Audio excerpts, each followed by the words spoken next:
All right, with us today on the far end, Ty Pence today. Ty had 13 points, 5 rebounds, 1 steal, 1 block, 1 assist. And Mason Clabo, 15 points, 4 rebounds, 4 of 8 from 3. We'll take questions from the group. How do you feel like anything in particular contributed to the team's poor shooting? I mean, I don't think anything particular. We just gotta keep firing it up there, play with some swagger and some passion, and we'll bounce back. Was their defense making it tough to get the ball inside? Yeah, they played really hard. They switch everything, so that it kind of makes it a little bit harder to get angles in the post and get it in there to chase and lead. But I think we just continue to work on that, continue to get better, and like I said, we'll bounce back. Mason, what was it like for you shooting the way you did today, even when the team didn't have the best performance? Yeah, I mean, it was good. Like, obviously, that's kind of one of my roles on this team is to make shots, and I did it today. But, you know, like these shots will fall. We're a great shooting team, so we're going to find it quickly. You know, and we'll all be knocking down shots here soon. So. And then I guess for you guys, you came out in that zone kind of late in that second half, got some stops. What was kind of the message, just in trying to get them like caught off guard so you guys could kind of make a run late in the game? Yeah, I think especially when you're a primarily man team, throwing in a zone every now and then just kind of throws a different balance to the game.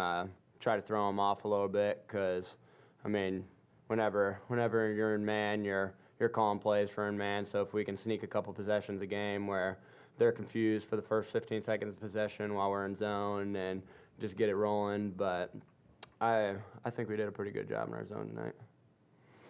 Ty, what was it sort of like dealing with their defense and how physical they were, and how do you think the team responded? Yeah, they're definitely very physical. I think we can definitely respond better. The Bible talks about adversity and how it's going to come. You got to stay with it, handle it, and stay true to yourselves. And I think that we'll continue to work at it. We'll get better, and we'll come out of this on top. You mentioned adversity. You got back-to-back losses now. What do you got to do kind of right the ship a little bit? I think just kind of go back to the drawing board a little bit. We've struggled on offense, but we have so much talent in the locker room. We got to knock down some shots.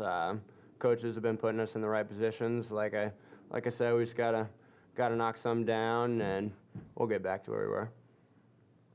When you guys sort of went on that run at the end of the game, and the fans sort of got into it, what's the impact they sort of bring to your game? I mean, I think it's huge. Like that's like a sixth player for us. You know, with the fans there getting on their feet, getting loud. Like, you know, I think we take a lot of pride in playing well for our fans, and obviously we let them down today. But like them showing out like that, them getting loud, them impacting how to get if they need to get the plays in, they can't really hear it. Like they were struggling there when they were really loud. So I just think that's huge for us and this program and this university. Like them showing out like that, we take a lot of pride in that, and we want to do really well for them. Mason, coach has been putting you in a lot of different situations, playing with the bench, playing with the starters today at the end, playing with the starters. What's it like not necessarily knowing your role day in, day out, ready to do whatever coach tells you? Yeah, it's just, I'm just always ready. Like whatever he wants me to do, I don't want to complain. I don't do this. Like I'm just here. I'm trying to play for one another. I'm trying to win. And it's, it's good that he trusted me there at the end. That felt good that I had his trust there at the end of the game to hopefully get us to win at the end there. But I think I have gained a little bit of coach's trust there for him to play me, and I'm appreciative of that for sure.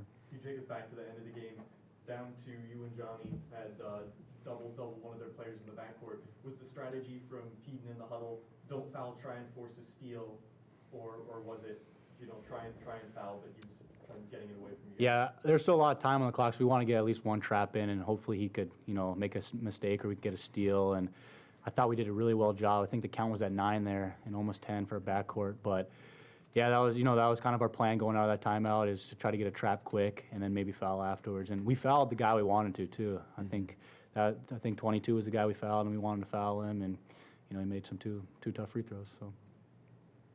You guys struggled to get the ball in the bucket from the field, but you offset that by drawing fouls, getting to the free throw line, and converting on free throws. How is that a positive sign going into these next couple games? I think it's definitely a positive sign. We definitely struggled from the field, but just trying to find different ways to score when those troubles come. But I think, kind of like I was saying earlier, just knock down shots and we'll get back to there. Anybody else? All right, thank you, gentlemen. Thank you. Appreciate it.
overtime loss today. Can we get your thoughts on the game and take questions from the group? Yeah, credit to UIC. I thought they played exceptionally hard, but that's what you get every night here in this league.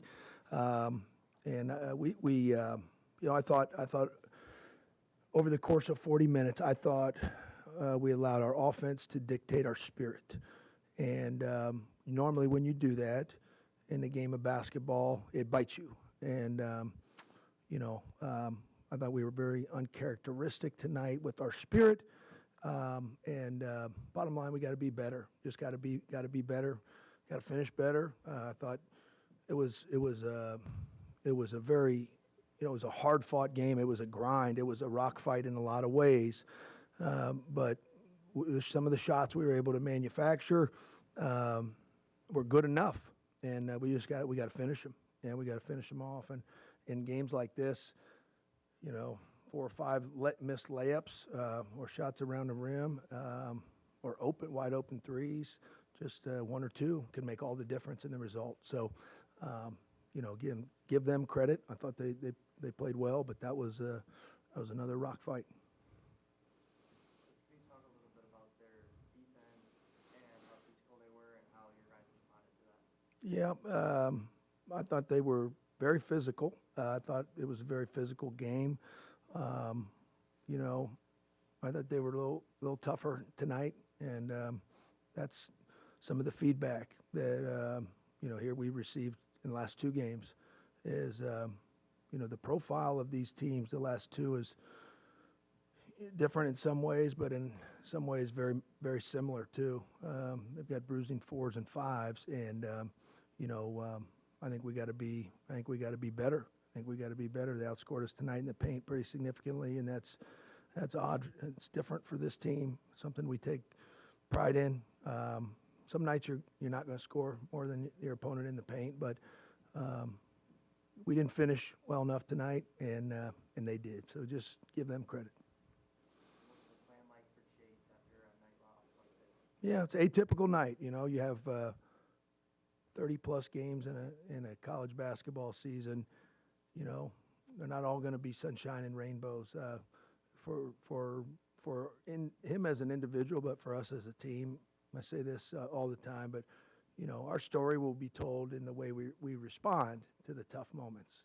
All teams can go through tough moments. All teams do, and our story will be told in the way that we respond. And we got some.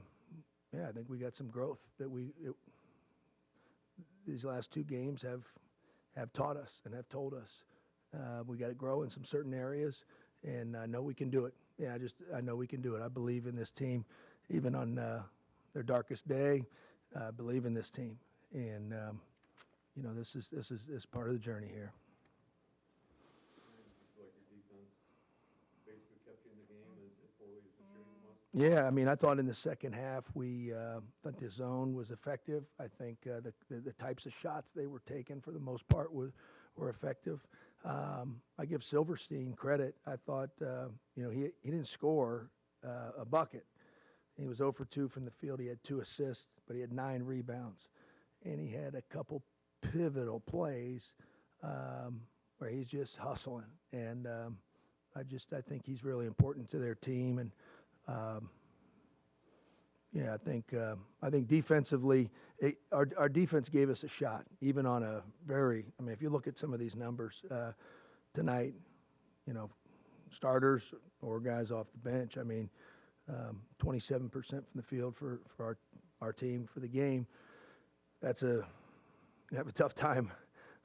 I'm not telling you anything you don't know, but you're going to have a tough time beating anybody shooting 27%. So our defense was good enough. It held us in there in a real rock fight. And we got to be able to win games like that when the offense isn't all sunshine and rainbows. We got to have the fortitude, the leadership, the maturity, and I'll just keep it at that. But we got to have those qualities in these moments. And tonight we didn't. We didn't. And it wasn't way off, but it was off a couple possessions. And usually that's how these games are determined.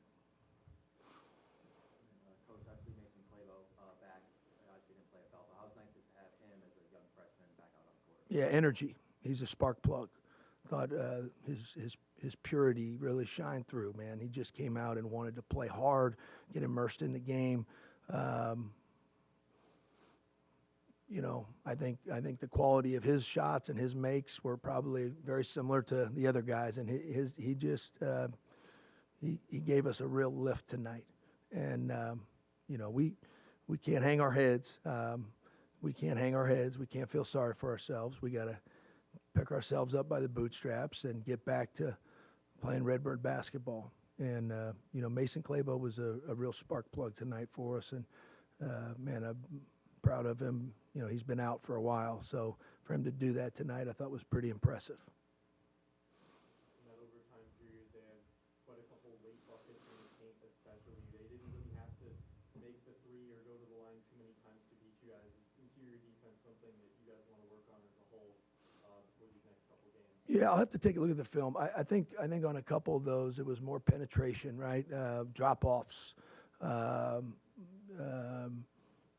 penetration once against the zone. I thought they made some real good paint decisions. And, yeah, I think the interior defense, you know, when you get outscored 38-18 in the paint, I think it tells you your interior defense has got to be better. And they got some key offensive rebounds as well. They're a great offensive rebounding team. You know, they're 15th in the country. So, you know, our rebounding could have been better tonight. It wasn't terrible. It wasn't tragic. We had 15 offensive rebounds. But, again, like some of the questions I've been asked here tonight, 2 or 3 plays in these areas, 2 or 3 finishes, right? 2 or 3 open threes. We had good looks. 2 or 3 defensive rebounds instead of offensive rebounds, maybe 1 or 2, and that changes the whole game. But yeah, that's what we got to get better. Bottom line. Can you walk us through the decision on your final defensive possession to have Mason and Johnny trying to trap in the backcourt as opposed to just fouling immediately? Took off about 9-10 seconds. Yeah. Yeah, it took off more than I wanted. We wanted one trap. I wanted one trap, and I thought if we can get a steal, we had time enough to do that, plenty of time to do that. Yeah, it went longer than I wanted, no question. So that wasn't the plan, to ride it all the way down to 5 seconds. I did want one trap, and I didn't want to foul right away. But in that moment, if you think about it, we just got a steal on the possession before. So I'm not going to just give them the foul. I'm going to play for another steal. And I felt like our guys were in position to do that with the amount of time we had on the clock. That was just an error and, you know, unfortunate.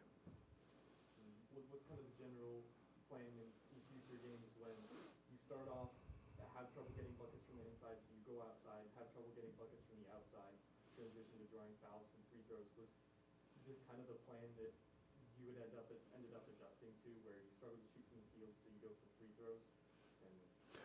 Yeah, I think every game's different, right? And I think you take what the game gives you. You don't hope for what the game gives you. You take it.